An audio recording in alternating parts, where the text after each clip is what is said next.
Far too many politicians have mastered the fraud of taxing one group of citizens and bestowing this wealth on another class, all the while somehow justifying this on the basis of imagined or manipulated inequalities.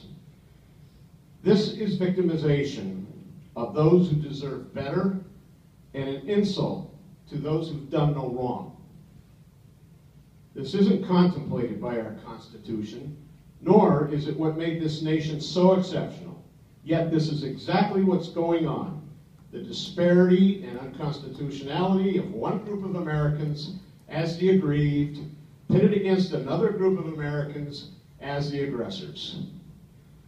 The real scoundrels are the lawmakers themselves, who seek nothing more but their own prosperity, their own power, their own prestige, by foisting this nonsense on good, God-fearing, law-abiding, tax-paying Americans. In my opinion, the ledger entries for past grievances have been balanced, and the tribe no longer needs the Great White Father to pay its weekly allowance. Until the federal pipeline of money to American Indian tribes, who have all kinds of casino revenues and federal subsidies already, is capped and welded shut, mischief will continue to be visited upon law-abiding and generous Americans and their local and state governments. The other thing that's happening, the big shifts I told you about cooperative federalism, shifting the relationship and upping the relationship between the federal government and tribes, and subserviating, what's that word I'm looking for? So, lowering the status of the relationship with states and tribes.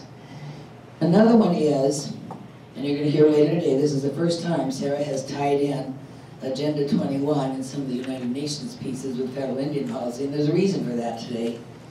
That's because the language of Agenda 21 and the language of the United Nations Indigenous Peoples Declaration, signed by President Obama, is now being incorporated into federal regulations.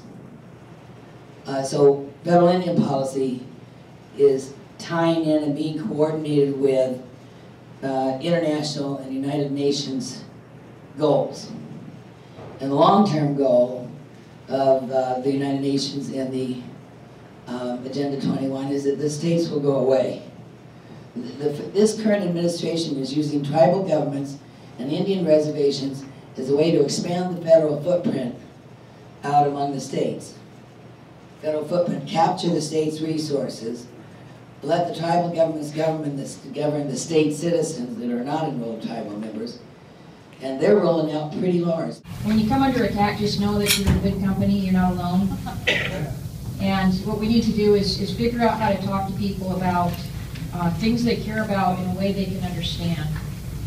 A lot of the folks that are out there today protesting probably believe what they've been told about you rather than trying to find out for themselves about you. So we have to do a good job of telling people who we are and what we're really about.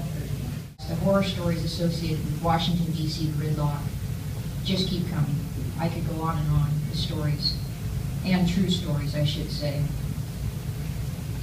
Washington, D.C. just doesn't get it. They're in Washington, D.C. Most of the representatives there aren't from Montana or even from the western states.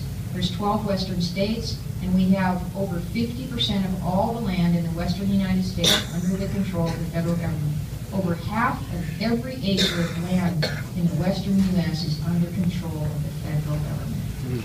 From 2,000 miles away, they're making decisions about which trails should be open or closed in our state, in your community. So the solution to all this is to free our lands from the federal bureaucracy.